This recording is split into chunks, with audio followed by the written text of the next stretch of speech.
Welcome to Houston Sports Talk with your host, Robert Land. Thanks for checking into the best Houston sports podcast, part of the Bleav network. Joining me for a special tribute to Rockets legend Rudy T is my co-host Stephen Kerr, 65 plus years of sports journalism between the two of us.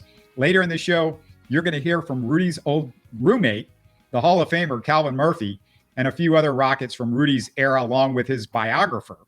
I've also got a couple surprise nuggets at the end, but let's start off, Stephen, by reminding everybody it's the 30th anniversary of the original Rockets championship run this year. And if you wrote a movie about Rudy's life, would anybody believe it happened? What a life. Yeah, what a life. I mean, you talk about, and we're talking about the good and the bad as far as that goes, Robert. I mean, what a career that this guy had. And then, you know, when he went through the whole ordeal with Kermit Washington, he wondered if he'd ever come back, and he did. And then he coaches, leads the team to a championship, and even phrased one of the most famous lines I think you've ever heard in sports, but not to mention anywhere else, is never underestimate the heart of a champion.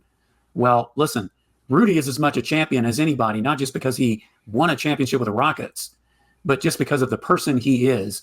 So that could apply to Rudy T as much as the Rockets and anyone else. Yeah, and I'm going to dive into some of the different things that you just brought up, but let's remind everybody to start with, he was the second overall pick by the San Diego Rockets in 1970. A year later, the team moves to Houston with Elvin Hayes, Calvin Murphy, and McCoy McLemore, who you old-timers will remember as a Rockets TV analyst with Bill Worrell in the 80s. Rudy was a five-time All-Star, helped the team to the 81 finals. In 77, he was punched during a Lakers game by Kermit Washington, suffered a broken jaw, fractured skull, brain hemorrhage, and leaking spinal fluid. Stephen, it was the worst in-game incident until the Malice in the Palace about 30 years later. I'd say it changed the game in many ways, and the way the NBA reacted to fights is what I mean mostly. Well, you're right. And, you know, Rudy almost died from that. I mean, all the things you described, that shouldn't be a surprise, but he nearly died from that incident, Robert. Just the fact that he was able to come out of it and even play basketball again. I mean, at the time, you know, that was the last thing you were concerned about. You were concerned about his health. I remember, you know, the fallout from that whole situation. I don't remember the exact number of what, you know, Kermit Washington was fined, but I do remember reacting that I felt like it wasn't nearly enough. But you're right. As time went on, I think people began to see just how serious that was. And it did change the game to some extent. I mean, you still had, you know, some of the bruisers and type of play in the 80s and part of the 90s. But that incident, you know, as you said, 30 years later, the Malice in the Palace. I mean, thankfully, those incidents haven't happened as much as they probably could, you know, considering some of the players we've seen in the league over the last few decades. Yes, and Kermit Washington, speaking to what you were talking about with him, he was suspended for 2 months. The Rockets weren't happy about it. I forget the fine, but the other part about when I was doing a little research is that Rudy actually sued him and won that lawsuit, which was worth a bunch more money than the fine ever was. So that was a little bit of the comeuppance. The other thing is Kermit really came off badly because, you know, Rudy tried to talk to him after the game and there was, you know, he didn't react well to it. Even after all the stuff that he had done to the guy, he still didn't react well. And the Lakers didn't back him up. The NBA, a lot of the other teams he was a persona non grata. I mean, that guy sort of, his career changed at that moment, just like Rudy's career changed. And also he had nightmares and other trauma related to it. You know, besides that, Rudy, I think it led to some other issues that Rudy had in his personal life as well. But you're going to hear from Houston radio legend Barry Warner later on Rudy's recovery from that punch.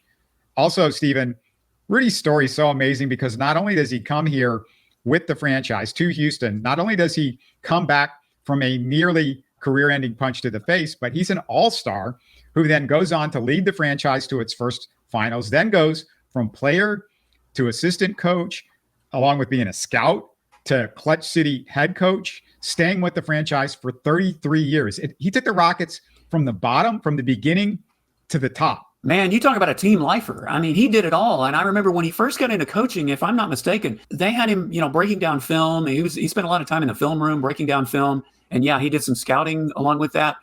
I mean, you're talking about starting from the ground up. And I was fortunate enough, Robert, the first time I ever watched the Rockets, was in 1972. And that's when I started following them. So I was fortunate enough to watch Rudy through most of his career. I missed the first couple of years. I was pretty little even in 1972. Not going to date myself here, I guess. But I got to see Rudy through most of his career, only missing a couple of years. And I would say that he and Calvin Murphy immediately caught my attention and became probably my two most favorite Rockets players ever. And I'm talking about even today. And, obviously the Rockets have had a number of great players since then. But those two guys, just with the magnetism they have, their personalities, obviously, as well as their talent on the court, couldn't help but love both of them. Absolutely. And you're going to hear about that just shortly with Calvin, them being roommates and that story. But going back to his life as a movie, he's kind of this Jimmy Stewart-like figure from small town Hamtramck, Michigan, which, kind of fits the whole, Rudy T thing. Even though he's 6'8", he's got this everyman quality. I can't quite put my finger on it, but Rudy has an everyman quality. He's dealt with the punch and alcoholism and cancer. Like so many of us, he's dealt with life's ups and downs. And so I think we all connect with him in that way. But Stephen, the movie opens with Rudy carving "I love basketball" on his childhood headboard and touching that carving as he falls asleep at night, dreaming of playing in the NBA. He talked about it in his Hall of Fame speech. And every iconic movie has a line or two you're never going to forget. And you referenced it earlier. Is there a more repeated or memorable line in Houston sports history than "Don't ever underestimate the heart of a champion"? And Stephen, could anybody, going back to the everyman, could anybody have managed to deliver that line with less bravado and just more pride than Rudy? No, I don't think so. And I bet it was also one of those things that he didn't plan to say it. Some of the best lines that anyone ever says, whether it's in a movie or, a sportscaster calling a great moment, is that you don't plan it. It just comes to you. And it came to Rudy at the exact right time. And he said it. And it's interesting you brought that up, Robert. It's not only what he said, it's how he said it. And, he didn't scream it and yell it. He didn't do the bum Phillips, we're going to kick down the door, we're going to kick the SLB. And he just said it as matter-of-factly as if he truly believed it, which he obviously did and still does. Absolutely. And, he said it prefaces it with, "For all you non-believers out there." And they had plenty. Yeah. They had plenty. And a lot of the, "I told you so." And remember Michael Jordan, his speech in the Hall of Fame, and it was all about, look, you didn't believe me and you didn't believe it. But to me, it wasn't about the negativity of people not believing the way he delivered the line. It was more like, hey, we had a lot of non-believers, and for all you non-believers. And then this big smile came over his face because, of course, we know the ending, and he knew the ending because he was getting the trophy. But it was the positivity of the line. It wasn't delivered with this, anger and whatever. And I think that's what made Rudy so special. Well, it is, and not just in that moment, but just thinking about the way he came back from the punch. And, obviously he dealt with anger and he dealt with the resentment of the type of recovery he had. But, he kind of came out of that too. And he even, years later, as you said, he tried to make amends with Kermit Washington. I think eventually at some point down the road, they did kind of, sort of, as much as I guess one can in that situation. But the positivity that Rudy showed, it's the perseverance that he did, not just with that, but with all the other things you talked about, Robert. We're all going to go through hardships. We're all going to go through a tragedy of some kind. We're going to go through any of life's hurdles, but it's how you persevere. And Rudy persevered in a way where obviously he had to keep that positivity going. Else, how else would he be able to do it? It was 30 years ago this week the Nuggets upset Seattle in that very important first round of the playoffs, setting up the Rockets' first championship run, because you Rockets fans from back then will know, but if you were not a fan at that time and you weren't born and you're a new Rockets fan, Seattle was the Rockets' kryptonite. Like Seattle losing was a huge deal in that run. And we're recording this May the 8th, the date the Rockets started the series with the Phoenix Suns, which was the impetus for Clutch City. It's how it became a deal. How was this the impetus? Well, in game one, they blew an 18-point lead. In game two, a 20-point fourth quarter lead, which leads to the Chronicle's Choke City headline. But by the end of the playoffs, Choke City becomes Clutch City. And Stephen, it's the best really moniker of any moniker that we've had in Houston history, including, as much as I love You Blue, including Love You Blue. Yeah, it's right up there with Love You Blue. I mean, they're neck and neck as far as I'm concerned. And yeah, they got down 3-1 in that series, right? Yeah. I believe that was the series where Charles Barkley guaranteed Phoenix would win the series. And obviously we saw what happened. And so, sometimes you don't really know what you're made of until your back is against the wall. The Rockets' backs were definitely against the wall that year. That's what makes that first championship so special, not only because it was the first championship, but the way they had to go out and earn it. And even in the finals, they didn't sweep the Knicks in 4 games like they did the following season when they won their second title and they swept the Orlando Magic. I mean, they had to go 7 games to beat the Knicks. They earned every bit of that championship. And Rudy was a big part of it. And I tell you what, he may not have won a championship as a player, but I was so glad that at least he was able to do it as a coach. Yeah, my memory is, not the best. It's kind of Swiss cheese at this point. Your memory, probably the same. I want to say that they were down 3-1 in that second year against Phoenix, and that might be. I was trying to remember that. Yeah, you could be right. It might have been that second year. But I want to say they came back and they won 2 games at Phoenix to tie the series, and but it doesn't matter. Incredible comeback in that series, and you just don't see teams losing their first 2 at home and then winning NBA playoff series too often. And Stephen, I just when I think back of that first run the Rockets made to the championship, and it's the second run I think that we have all the really iconic stuff. You have Akeem versus David Robinson. You've got the kiss of death, all of that sort of stuff.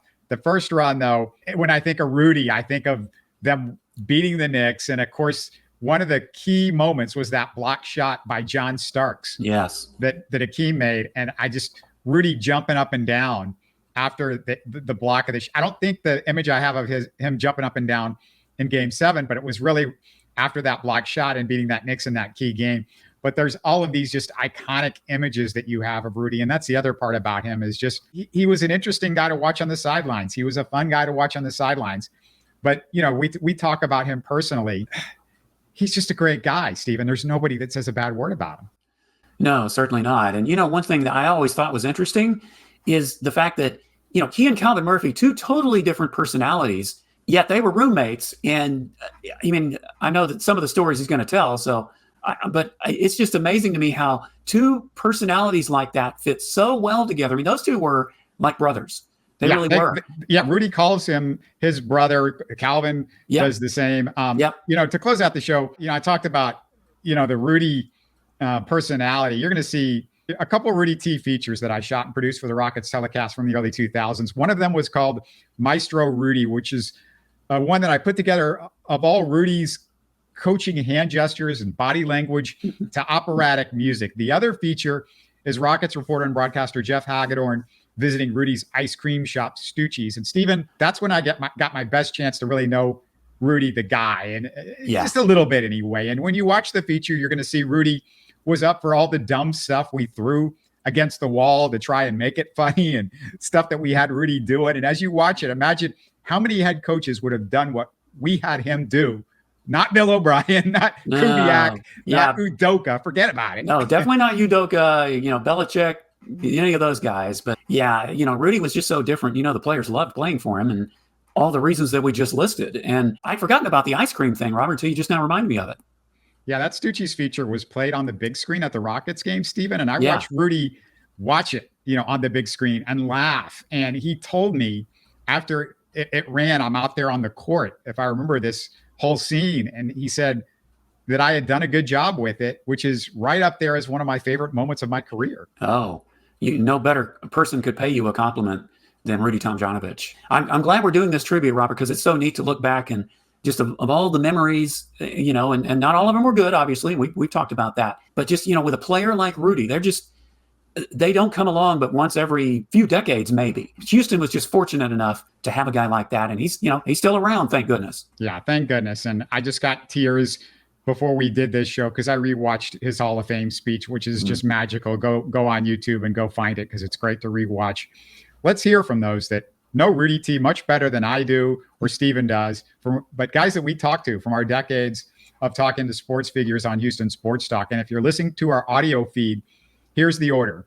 We're going to start off with Calvin Murphy, Rudy's 81 finals teammate Robert Reid, Houston Sports Radio's Barry Warner, Rudy's biographer and Rockets beat writer from 80 to 95, Robert Falkoff, Clutch City legend Chucky Brown, Rockets fan favorite Moochie Norris, Chronicle reporter Dale Robertson, and of course, we're going to close it out with Rudy at the ice cream shop, and then Rudy conducting an imaginary symphony.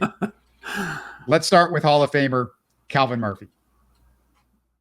I never get tired of hearing stories about you and Rudy as roommates. Can you give me one of the PG stories? You got something that we say for kids? Let me think. That's a tough one. Rudy Tomjanovic and I, of course, were very, very, very close. We roomed together for 10 years. We lived next door to each other for 18 years. My daughter is his godchild, and his daughter is my godchild, so we were very, very close. But we were two complete opposites. They say opposite tracks. That's what it was with Rudy T and myself. Rudy T was a horrible, horrible person to get up out of bed in the morning. And I think they put me together with him just so I could be his caddy.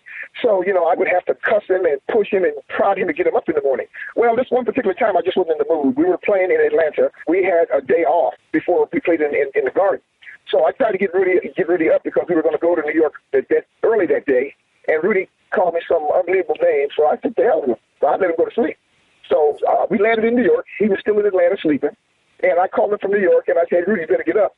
He said, oh, I'm right down in the lobby. I said, take your time. We're in New York. He was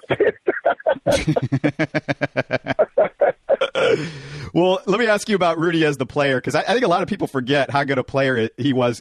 Absolutely. Was he the best small forward in Rockets history? Oh, yes, that's a good question. He played the big forward for us during my time. He wasn't a small forward. Hell of a rebounder, and was a pure shooter.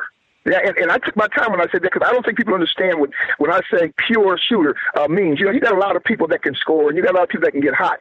But Rudy T was one of those that every night his shot was on. They talk about obviously when you talk about shooters, you're talking Curry and Harden. Well, that's fine. You can't touch him. When we played and shot 50%, we had to beat people off of us to get our shot. Well, you can't do that today. So when I compare Rudy to the players today, not even close. Anytime I needed me an assist, I find Rudy T, and off we go. 7-time All-Star. He was our captain. He did it all. Obviously, and we got to talk about this. His perception by people changed when he had that misfortune to get hit by Kermit Washington, and everybody thought that is what killed his career. And that's not true, because actually when he came back from that situation, he rebounded and shot better than he did before it. But I guess he played one more year and decided that was enough. But hell of a teammate, hell of a friend, the whole 9 yards. Rudy was one of those kind of individuals that if you didn't want the answer to a question, don't ask him, because he's not going to lie to you. You said he was a big forward then. Would he be a stretch for you think today, or where would they put him? Without a doubt. The greatest thing that can happen to any team today is to have Rudy T on the floor, being a pure shooter, and the fact that he can take you out 20 feet with that straight-on bank shot and set the world on fire. Absolutely, he'd be a stretch forward. Mike Newland and Rudy T, being a small forward, they really took me underneath their wings.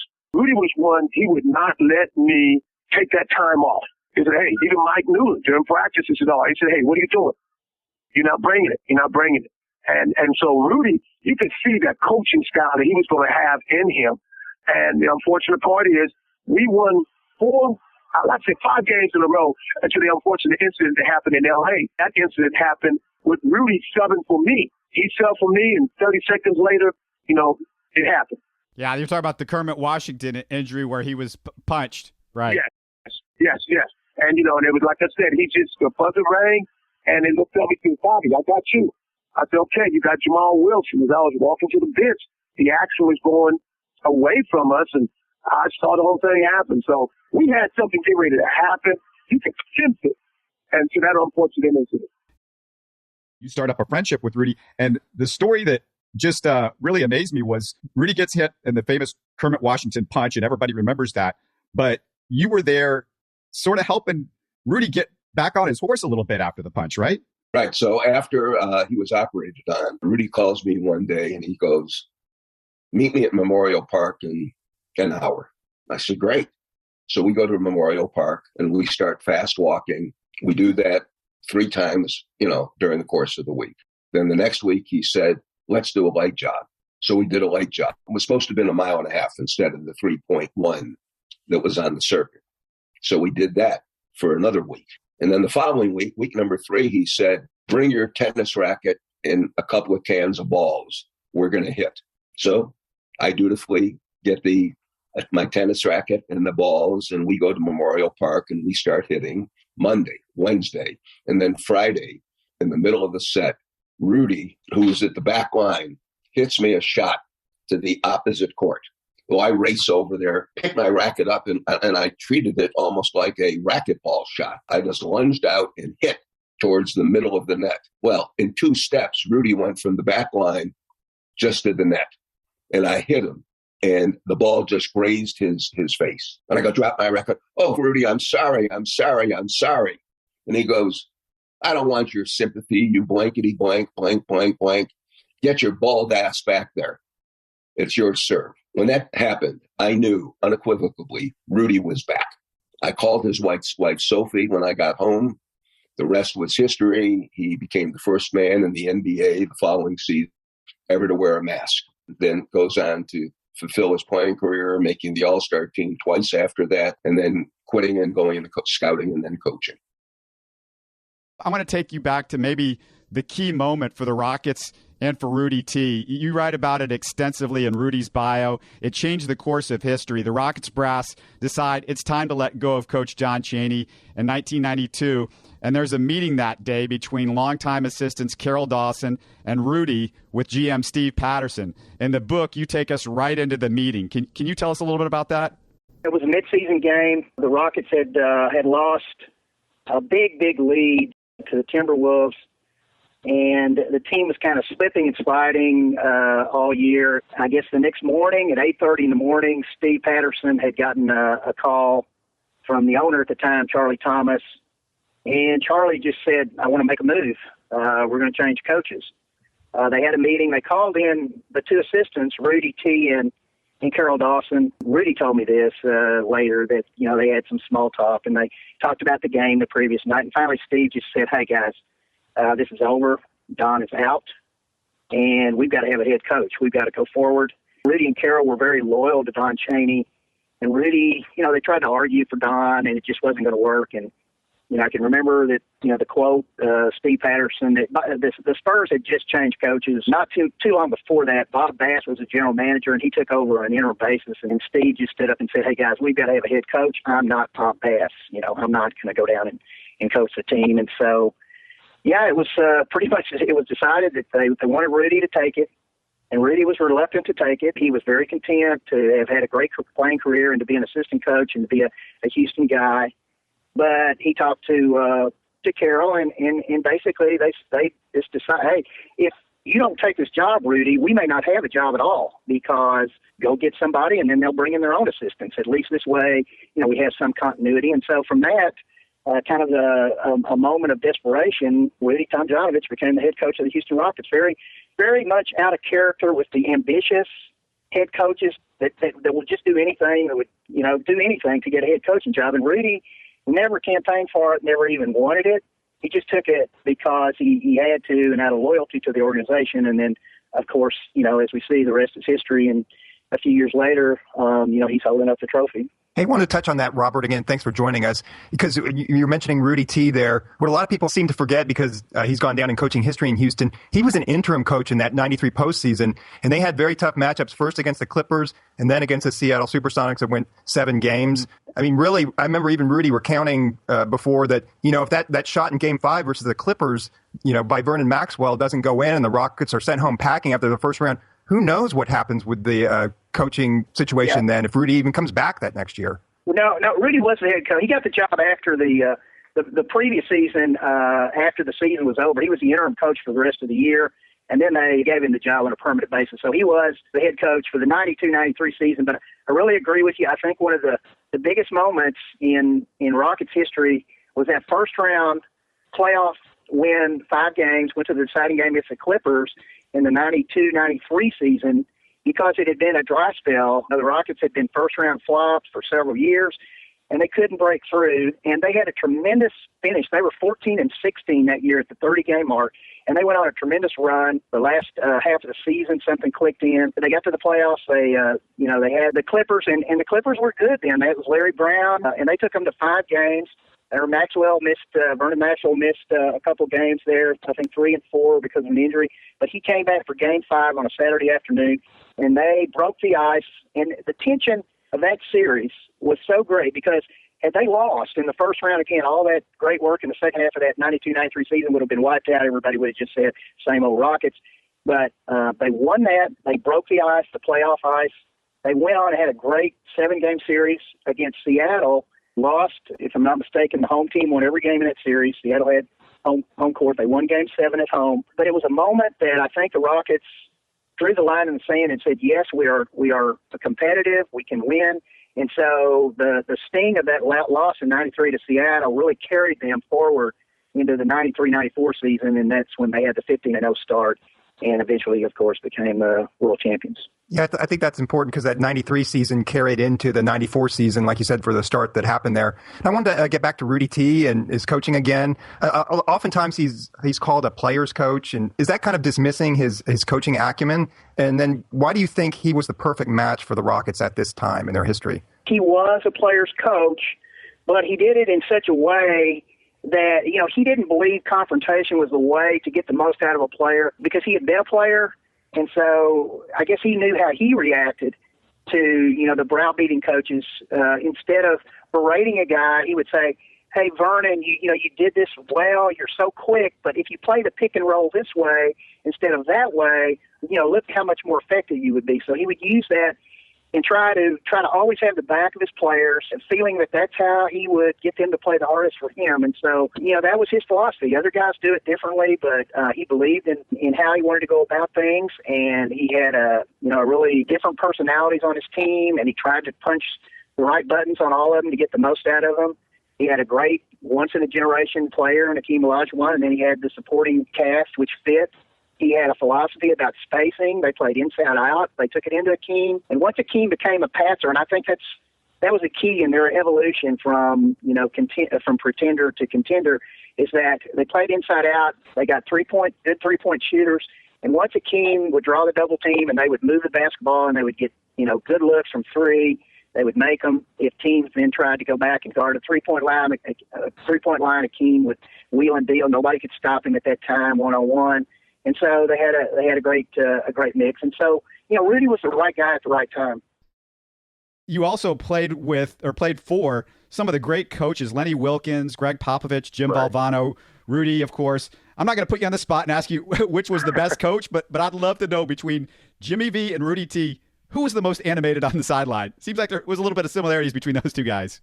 Yeah, I think Coach V was definitely, animated, and he knew how to push your buttons.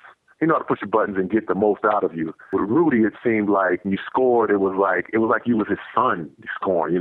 He kind of like really got emotional with you and emotionally attached to you. I still remember the phone call when I got traded, and how that I had been traded before, but no one has ever called me and given me, the respect of a top-tier guy and saying, hey, look, this is what's going on, this is what we did. And Rudy did that. So, I got nothing but respect and love for Rudy because he respected me and he always loved, it seemed like he always loved when I was out there playing well. Even when I wasn't playing well, he always would say, that's all right, you get him next time. He used to call me Chuck Brown. That's all right, Chuck Brown. You get him next time. You're okay. He always seemed encouraging. And, that always made you want to go that extra mile. I mean, even if you were already playing hard, you want to go that extra mile, where you jump in front of a truck for the guy or something. You just felt like that about Rudy. What about Rudy T? Talk about what it was like to play for him.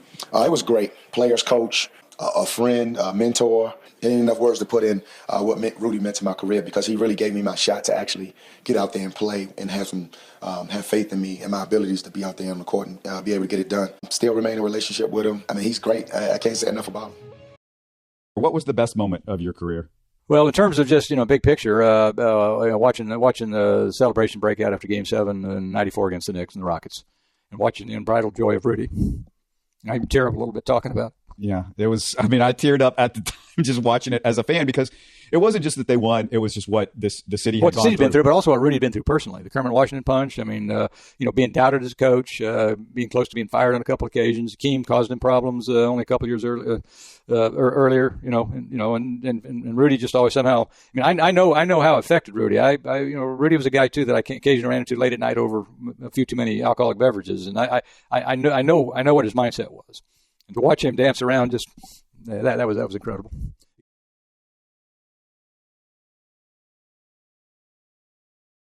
Hey everybody, welcome to another edition of Real Time Rockets. My name is Jeff Hagedorn. Now you talk about your sweet assignments. We certainly have one for you today because we're going to meet Rockets head coach Rudy T at his ice cream shop, Stucci's.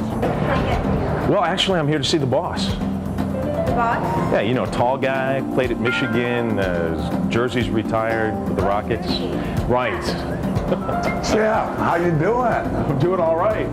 Welcome to Stucci's. I'm just testing the product. Taste and freshness are so important. How did you bring Stucci's all the way down from Ann Arbor down here to Houston? Just fell in love with the product up there. The climate in Houston is a lot warmer than Ann Arbor. If it can be a success up there, God, it's got to do well down here. But I tell you, there was another reason too.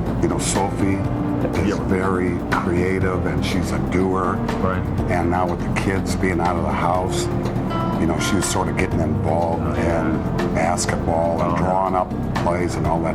I had to do something, start some kind of other venture to get her off my back. Keep her busy. Yeah. No, I get the idea. But that's just between me and you. No, it stays here. All right.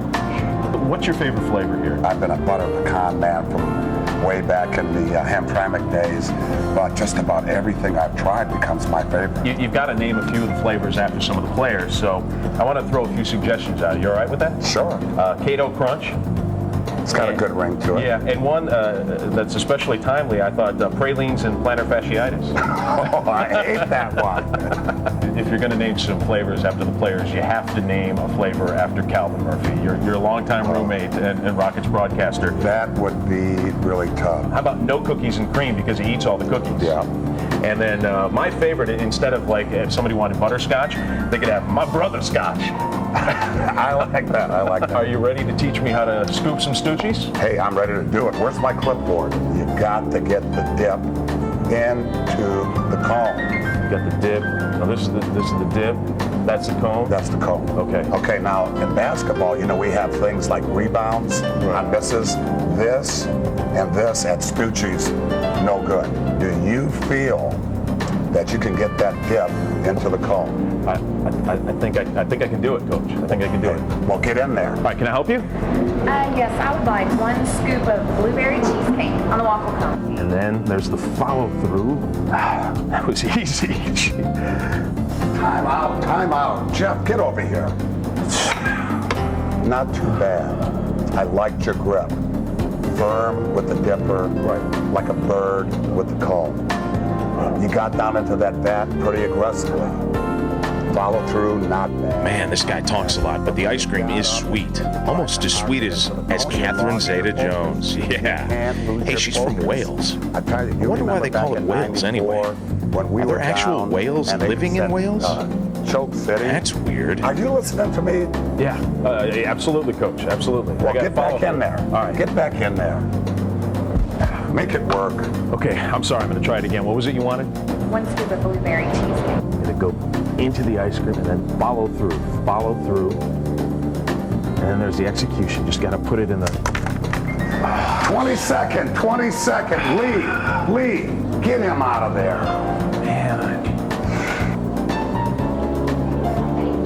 Great job, Lee. Great execution. Yes, just like we drew it up. Well, after that performance, they told me that Coach wants to see me in his office. I'm optimistic. I know I didn't perform all that well, but I got game. You wanted to see me? Yeah, I did. I needed to talk to you. Hey, don't be discouraged. Just like the Rockets, here at Stucci's, we appreciate role players, and I think I've got role players. I got a great role for you. Here, get after it. But Coach, Well, as you can see, Coach has clearly defined my role here at Stucci's, and I hope all of you know your role with Real-Time Rockets. We need thoughts, we need suggestions, so simply log on to Rockets.com and click on Real-Time Rockets and send us your stuff. Now, if you don't mind, I got a little bit of work to do here. Hey, is that Sophie? Hey, the boss is here. Everybody look busy. Hey, you can't be back here. Mrs. Give me T. this mop.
Listening to Houston Sports Talk. Hey, don't forget to support us by subscribing and commenting on YouTube. You can always listen to us on Spotify, Apple, or your favorite podcast app. Tell your friends about us and share our show links on social media. Spread the word, everybody. Thanks for listening.